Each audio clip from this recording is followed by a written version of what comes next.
Welcome back, ladies and gentlemen. This is the Bearable Bull here. And I got this aggressively average content for you today, as today is one of my most exciting interviews that I've ever held. Today, you're going to witness me get into a deep discussion about XRP CBDCs and his new company, Supermojo, with Craig DeWitt. Craig DeWitt formerly worked at Ripple for 7 years as the Senior Director of Product, and now has gone on to Supermojo to help bring on NFTs to the world. We get into so much that a lot of people in the XRP community don't think of enough. And I think all of you are going to be blown away with the depth of knowledge Craig DeWitt had to share. Ladies and gentlemen, this was an exciting interview for me, and I'm sure it's going to be extremely exciting for all of you to watch as well. Now, without further ado, I bring you Craig DeWitt. Good morning, good evening, good afternoon, everyone from across the world. I have a very special guest who I have been wanting to interview for quite a long time. I think a lot of you may know him, but for those of you that don't, Craig, you want to introduce yourself, brother? Hey, everybody. I am Craig, also a fan of the content on this channel, but I've been in crypto for a long time. So I started working at Ripple in 2015, built out a lot of what that payment business is today. It's moving billions and billions of dollars using a native cryptocurrency called XRP. And I have started a company with my co-founder, Amir Sarhangi, making NFTs more accessible. And that company is called Supermojo. Really glad to be here and talk about all things crypto, XRP, Ripple, and Supermojo NFTs. Dude, you know what's crazy? You're so high energy, it's infectious. I think people aren't gonna. I'm already too high energy for some people. I think this is gonna make the channel explode, dude. We'll see. And if I start yelling into the camera, you just let me know via DM. I think a lot of us want to start yelling just due to frustration, right? I think this XRP case has been very frustrating for a lot of people. I even tweeted out yesterday that the judge needs to get on and make a damn decision. But I hope she takes her time, to be honest, to just get things right. But I've found recently that too many people are caught up on the XRP case, in my opinion, because there's a lot of things that are being built out behind the scenes, but with good reason. I mean, it's had such a negative effect on adoption and the price, so I understand. But with you having an intimate understanding of RippleNet, Ripple the company, the XRPL, and everything that's being built, what are some of the most recent developments you've seen that are most impressive technologically for XRP, just in your opinion? Yeah. So the things that I am very impressed about and excited about are in kind of two different directions.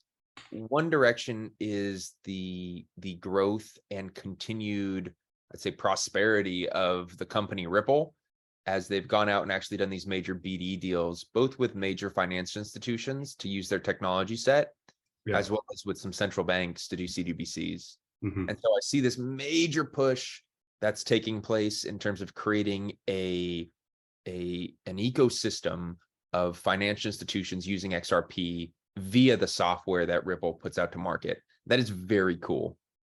Also, a user beyond just the payment technology is a product that Ripple's brought to market called Liquidity Hub, which is kind of an underpinning piece that allows for instantaneous trading and transfers of digital assets, which is, of course, a piece of this puzzle to be able to allow instantaneous cross-border payments. That whole BD thing, I think, is so cool. That can suffer from what you were talking about earlier in the event of an adverse ruling in the United States. You're not going to get U.S. banks if there's uncertainty like there is today, and then you're not going to get U.S. banks if there's issues with the SEC. So on the other side, what I'm really excited about is some of the technological advancements of XRPL. And the one thing that I think gets lost in the conversations, you're talking about the frustration around the court cases, is let's say the US government comes out full force and says XRPL is bad, whatever they come up with next. When you're on chain, they still can't take you off of it.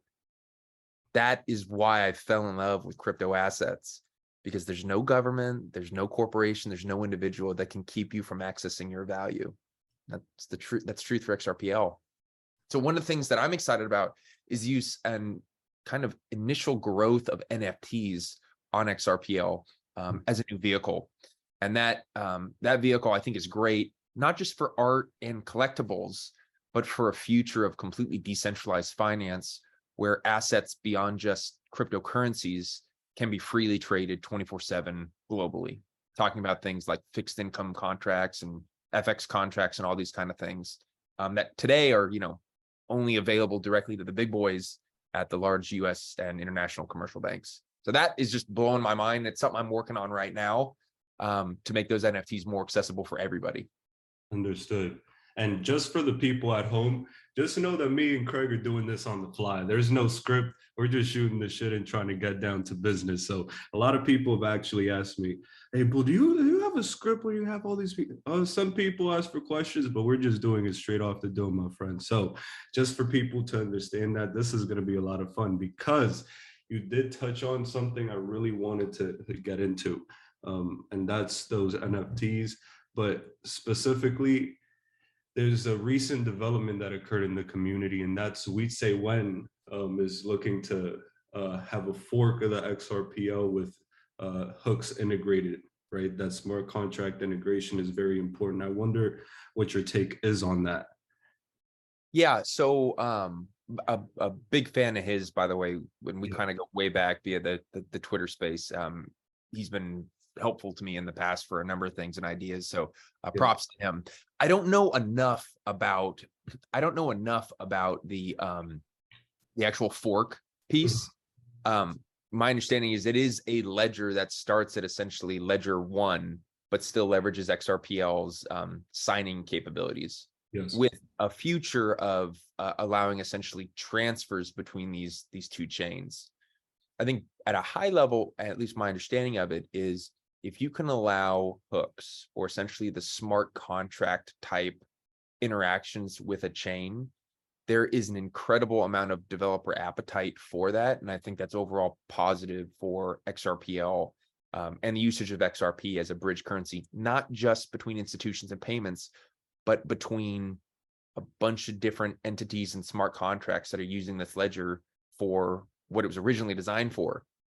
And it's not just payments. It's always been about an internet of value. Payments are just a primitive use case. Understood. Thank you. Now, I'm going to take it back to something that I think a lot of people were excited about. At your time at Ripple, there was a time where you actually became the vice chair of the U.S. Faster Payments Council. What did you do while you were over there? What was that like? Just talking with all these different bodies to just try and get faster payments here in the States. Yeah. So it was an awesome opportunity, and I think it was a really great signal that we'll say that the powers that be recognize that Ripple is a force to be reckoned with, and one of the few companies in the entire world, I would say, that has actually fundamentally improved the underlying technology of payments, which has not really changed at all. It's all been applications on top of the existing infrastructure. Like, the magic of what Ripple has done is they can now allow cross-border payments without relying on a supranational or central bank to facilitate that transfer. That's crazy. That's never been possible instantaneously and digitally before. And so the opportunity to go vice chair the working group on cross-border payments was a great one. And you're sitting there with folks on the council from MasterCard, from Swift, from JP Morgan, like you name it, they're all there. One thing that I think is so interesting is, and this was a couple years ago, the external positioning of those companies was fairly anti-crypto. I'm sure you remember that. Yep, definitely. BlackRock's in the same bucket, right? Of course. Then you talk to the actual decision makers there, and the decision makers, this is beneath the C-suite, but the decision makers there had a pretty decent understanding, without knowing the details, that cryptocurrency was here to stay and was fundamentally improving the industry for the users. I always thought that was an odd disconnect between what I was reading in the news from what their PR was saying and C-suite and what I think the folks who were working there thought. I think it turns out is that they've been working on crypto for a while, and most likely with a concerted effort with regulatory agencies, they're now using that influence to aggressively try to jump into this market and retain their incumbency. But anyways, from like just the faster payments steering group perspective, the output of that was a number of working products, white papers, etc., delivered to the Federal Reserve and to NACHA, who runs essentially the clearinghouse for domestic payments. Yep. How things can be improved for cross-border payments. Long story short, there's only so much juice that you can squeeze out of a stone, and the existing infrastructure is pretty well made efficient based on the core limitations that it has. The next frontier is cryptocurrency. Yeah. And there are certain cryptocurrencies that lend themselves very well for cross-border payments, without having to be reliant on a government that's an issuer. Understood. He is at the top of that list. Now, kind of along those lines, did you guys play a pivotal role in some way, shape, or form in FedNow, which should be launching sometime this month or next month? Yeah, so that was that output is run by the Federal Reserve, the FedNow piece. Mm-hmm. The piece that we focused on was going beyond domestic payments and into international payments. Understood. It's my my understanding, or at least I'll say my hope, that there's an international component of what happens with FedNow sometime in the future. Yeah, very good, very good. Now, this is actually something that a lot of people are very confused about, and I'm sure even you're confused about.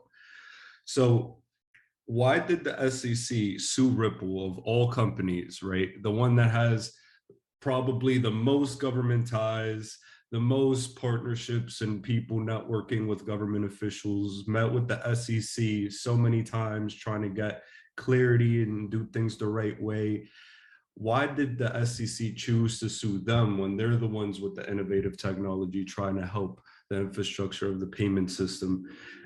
Do you think maybe they sued Ripple to try and make their own version of XRP? What do you think was the real true reason for why, out of all companies, Ripple got sued if they had arguably the strongest connection to the government?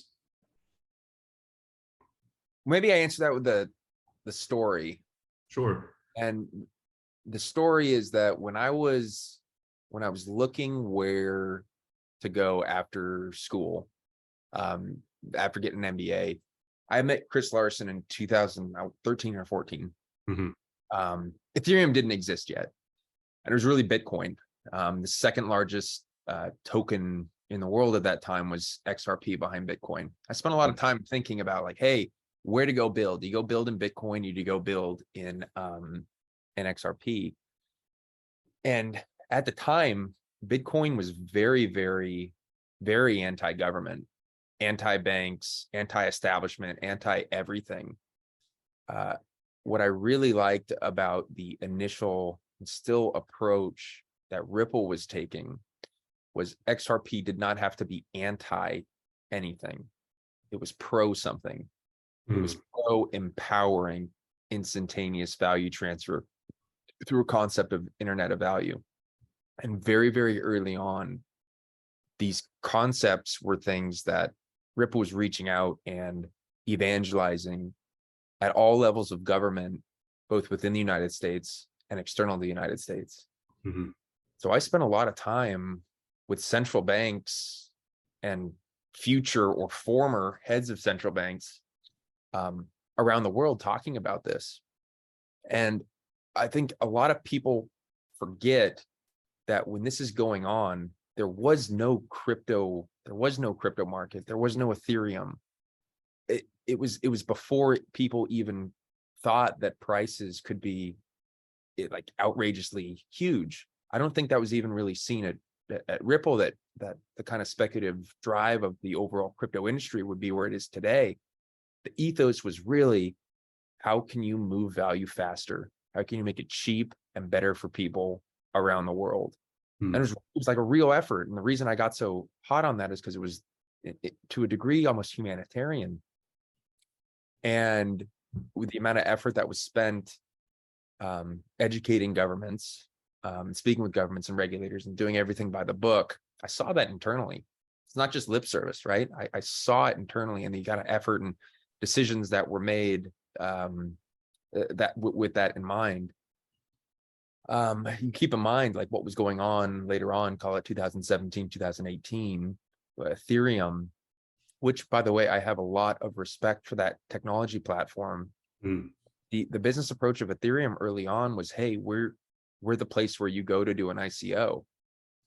You might remember that. It was like really like Ethereum marketing was, come over here, launch your coin, make $1 billion, make $1 million quick. Yeah. It was the initial thing was like, hey, it's an ICO platform. And they were very successful at that. Ripple had those capabilities, to create a platform that allowed that. XRPL also has those capabilities via the IOU or DEX type technology. And they made a very clear decision. Listen, like, we don't think that that's, we don't think that that makes sense. They didn't market that. Hmm. You get to, I forget, in the case was 2020. It's been so long. The case comes out December 23rd. I remember getting the news, or I forget, like, it's like Christmas, right? Yeah, 22nd. Yeah. 22nd. Yeah, 22nd. It was with my family, like, and the news comes out, and the way that they did the news was a shock and awe campaign, right? It was a way to try to discredit all of that work, at a time when you have thousands of coins out there, many of which had either already been rugged or acknowledged as no longer providing any value. Hmm. At the same time, you have XRP moving billions of dollars for licensed financial companies around the world on behalf, and we talk to these people, on behalf of people in developing countries without a lot of money, who are dependent on remittances, who have a better life because of this technology, because they're able to get, their money without a 40% bank transfer fee on them. Why XRP? Why did they sue XRP? I don't know. There's these things that are falling into place right now, where these incumbents have been working on this technology while publicly saying maybe they weren't working on the technology. There are, the appearances of conflicts that are happening at regulators that folks like John Deaton talk about a lot. I try not to let myself go down the conspiracy paths, but it looks pretty ugly in terms of why XRP would be the first door you knock on, with the track record, the actual use cases, as well as the relative basis of other tokens out there. Hmm. It doesn't make sense. And so because of that, I think something has been going on that is not totally visible, that drove that decision. Interesting. I think what's important to note is that you're an absolute professional and you have to be very careful about what you say. I'm not. I'm some anonymous fuck on the internet. At the end of the day. And what is it you say? You say, who puts out aggressively average content, right? Aggressively average content. That's exactly right. So I'll say what I think you're thinking, but you won't say. I genuinely believe there are Ethereum conflicts of interest. I think some people got wink, wink, paid, hush, hush deals behind the scenes. And it is what it is. Like, I understand the rules of the game, and parts of life include, doing things with people. But ultimately, we're going to get a decision very soon. And I appreciate you giving us that story. I think a lot of people appreciate that as well.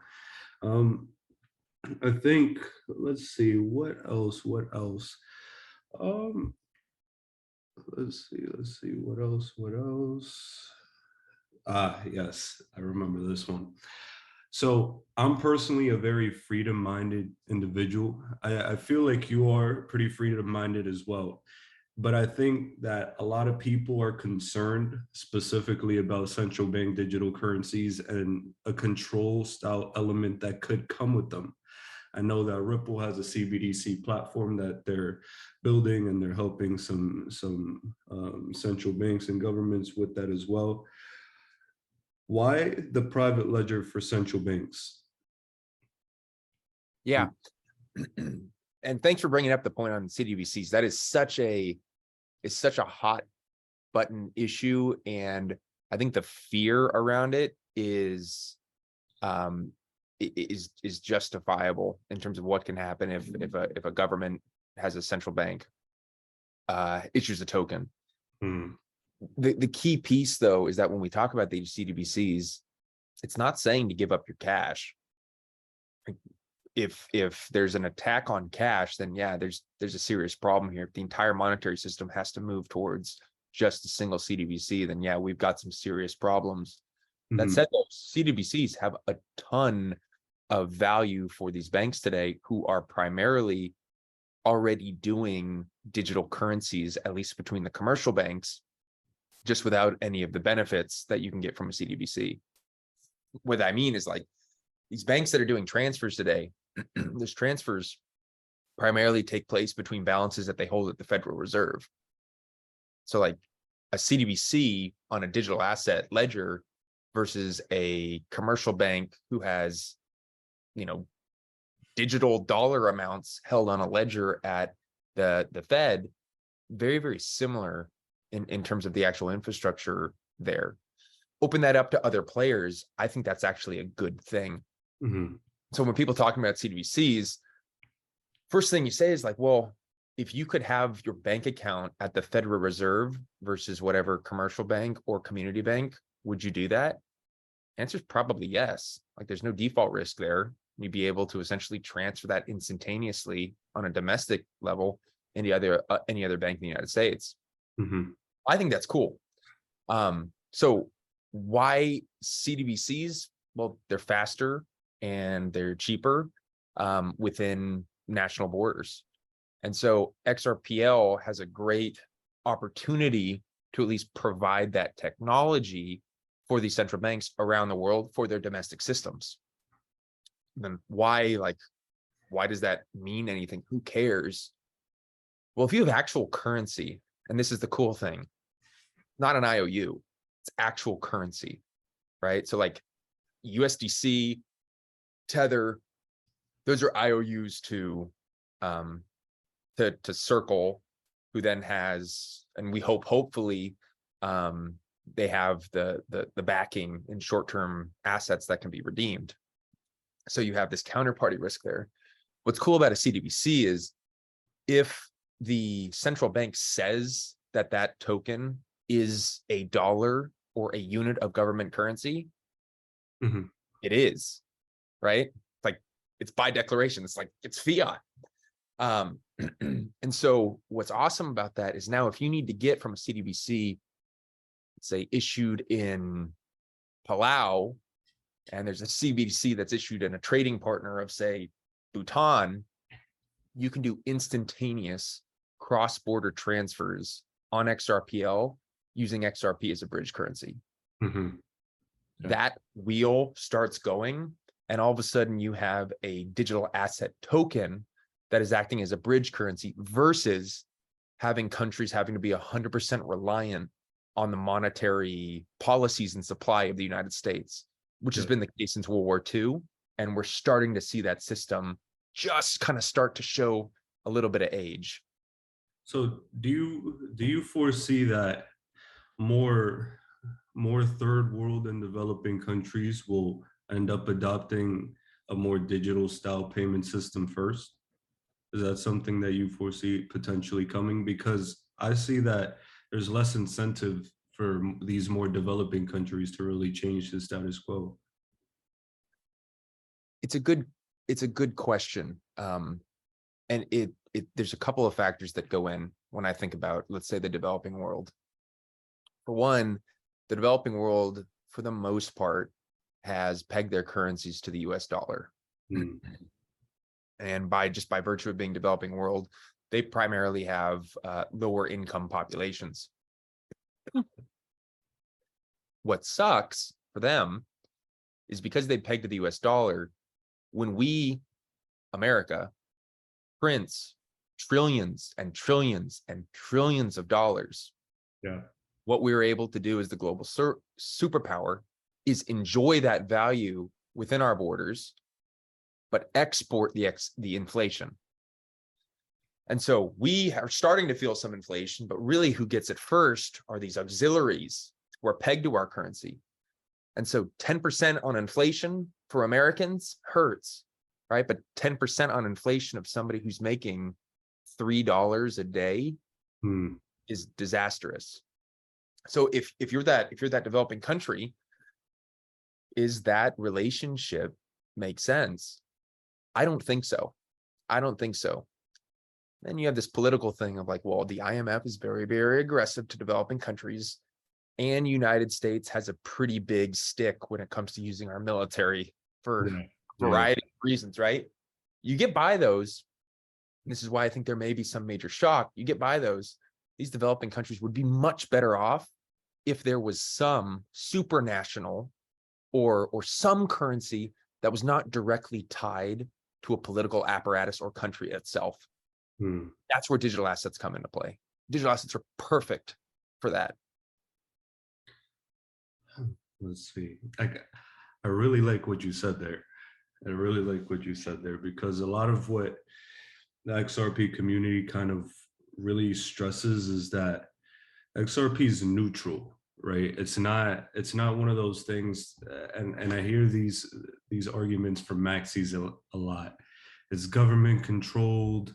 They're good. They can seize your XRP whenever they would like to and do things. It's very interesting to see the naivete these so-called freedom-minded people speak on technology. They should understand, but don't. So kind of along those lines as well, I do want to ask you about a headline that was put out there a couple years ago where it said, Ripple's DeWitt said CBDCs could launch within a day. I don't know if you remember that one, but I do think that that was probably taken out of context. It was back in around 2020. Do you remember this headline? I remember, and this is when I was on the Faster Payments Council, talking to the Fed and et cetera. And some of it depends on the definition of a CDBC. But my point is, if a central bank wanted to release a CDBC, they could do so in a very, very short amount of time. A very, very short amount of time. It's less of a technological burden and more of a political burden. I see. I do believe, especially on XRPL, among others, especially with the platform that Ripple has, or just a direct integration to XRPL, they could do that instantaneously, right? They could do that in a day if they wanted to. At least in the United States, what's really interesting is the Fed hesitates to do anything there, primarily, at least this is from my conversations with folks, primarily because they don't want to compete with commercial banks. And that is some of the relationship that you see on the inside between the Federal Reserve and these massive commercial banks that have a ton of power, money, and very high paying jobs for folks once they leave the Fed. Now, this is more of a personal question that I want to ask you because I'm very curious. You spent, I believe, 7-8 years at Ripple. What were some of the most interesting people and conversations that you had at your time there? David Schwartz is such an incredible person to be able to talk to, to know, and to kind of see how he thinks. Following him on Twitter is just like a little glimpse into his mind. I can imagine. Getting to be, when I joined, Chris Larson was the CEO of the company. Chris Larson, an absolute visionary, and Brad, an absolute and fantastic CEO in, a whole different life of the company, from very small to now something that's actually changing the way that money moves on a global basis. So those things were always awesome. And Ripple was always, I felt like, the adult in the room. Yeah. But some of the other fun stuff was just, especially those early days, the kind of characters that would come into or be affiliated or meet via Ripple, from, Justin Sun to Brock Pierce of EOS. It was wild. And like, for those characters outside of Ripple, those are the ones that actually gave me the most pause, believe it or not. When I was in Ripple, and they had super smart people working incredibly hard, and like I said, passionate evangelists about what this technology could do for improving the human experience. And these major central banks and commercial banks that we were talking to and working with, it's like, wow, this is going to happen. Then you meet some joker from like some other chain who's, trying to raise $100 million, and doing so. That's where it's like, whoa, there's another weird side to this whole business that, luckily I was able to kind of avoid by focusing on the real stuff, which is what Ripple was doing. Yes. Excellent. Now, it all comes full circle. Now we have XRP coming out with new technology. NFTs are finally live on the XRPO. And that's actually what you've moved on to with Supermojo. Isn't that correct? Yeah. So what we're doing at Supermojo is very similar to what I saw happen with cryptocurrencies around the time that Coinbase came around. And cryptocurrencies never really got big until they were accessible by everyday people. Like the first way that I was able to get my hands on Bitcoin was the local Bitcoins, cash for Bitcoin, like meetup stuff. Yeah, that's crazy. That's crazy. I don't, hard for me to suggest that. Like, you never know. Those are some unique characters right there. I'm going to keep those stories to myself. Oh, me too.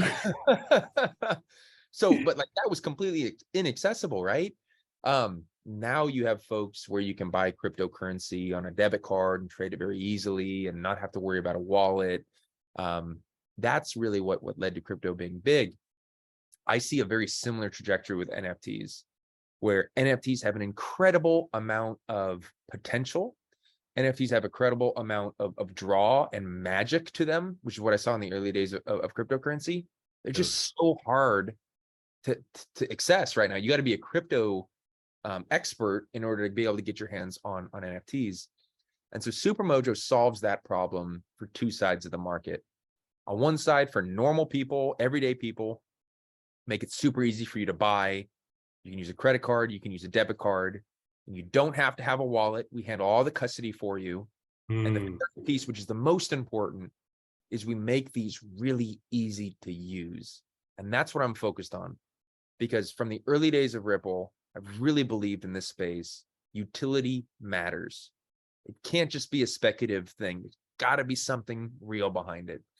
And so actually unlocking these NFTs to where people can use them to redeem them for merchandise, or be able to get into an event, or any of the cool possibilities that come along with this concept of digital ownership wrapped up in the vehicle of an NFT, we support that through our wallet. Yeah. So buy, hold, and use. We make that real easy. And then on the other side, if you're a creator or if you're a brand and you are bringing NFT to market, we work with you to make sure you're able to access your customer base and leverage all those cool aspects of what NFTs can do. Very interesting. So in short, you make the NFT experience very easy so that mom and pop that don't understand why they're paying $1 million for a picture of a rock can buy it if they want to. Excellent. Excellent. Yeah. Now, I think the key piece is, in terms of buying that picture of a rock, that's probably not for everybody. Yeah, that's correct. But here's a great example. There's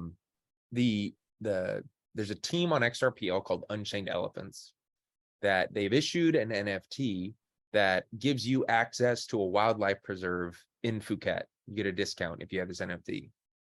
They're taking the proceeds of all the NFT sales and they're using it to go out and buy elephants that are currently chained or used for manual labor or in tough living conditions. That's why they call it unchained elephants. That is very cool. That's something that a lot of people, and even I see it on Twitter, want to support. But those people don't have necessarily XRP. They don't have necessarily an XRP wallet. And if they do have those things, they don't know how to connect the wallet, or two, they don't want to spend that XRP. So that's where we come in. That's the kind of NFT where you can come in, you can buy with a credit card or a debit card. You can use it to actually get into the wildlife preserve. And the creators, now they have a decent chunk of funding to go out and save some more elephants and put them in their wildlife preserve. It's a good story. It is. It is. And something I want to say as well is that to the guys at Unchained Elephants, forgive me for not meeting up with you guys in Phuket. They gave me an offer to come over and just do that. Unfortunately, I wasn't gonna let you see my face, my friends. But I did want to do it very, very badly. But shout out to them. They're doing something very special. But to kind of jump back to the NFT conversation a little bit, could you, because a lot of people still can't wrap their minds around what it is, why should I buy it, could you argue that NFTs are simply a good way to digitize access to your business? Is that a good way to describe it? Is it a good way to claim some ownership rights to a business, maybe get access to creators in a unique way? Like, how would you best describe it to the newcomer to the space, the peripheral crypto investor, I could say? Yeah. First thing I do is get away from the term NFT. I think that's going to go away. It's like calling email SMTP. It's just a tech wrapper. Yeah. All this is digital ownership. That's it. It's digital ownership. Now, for the first time ever, you have a way of owning something that is natively digital. It's taking the core innovation behind Bitcoin or the core innovation behind XRP, and it's applying it to something more than just currencies. It's applying it to assets. And so instead of having a fungible, currency and wrapping your mind around the monetary policy and how the Fed works and all these, that's hard for me. That's still hard for me. I'm in the space of like how these things work. And NFTs as a vehicle is actually a lot easier to understand than the cryptocurrencies. And that is, what if you could verifiably own things online? And that's what they do. And so like, what can you do with that core capability? There's a ton, right? As a creator, the first thing, the most basic thing you can do is you can essentially create verifiable ownership of art. And that's cool. But it's very small, I think, in terms of what NFTs can actually do. Brands can use this technology of having direct access to their consumers. It seems like a weird thing to say, but imagine Coca-Cola. Coca-Cola spends billions and billions of dollars trying to get folks to evangelize their product and drink their sodas. The distance between Coca-Cola corporate and me buying a Coke is immense. Yes. You have the bottler, the national, regional bottlers. Then you have these different wholesalers. And then from the wholesalers, you have the retail folks. And then from the retail folks, you have the stores. And then from the stores, you have me, the buyer. I'm, it's the difference between the moon and Earth between me and Coca-Cola. And so what they do is they barf money into Google and Facebook, trying to just do blanket advertising towards folks that they hope are their fans. That's not a very efficient way to do it.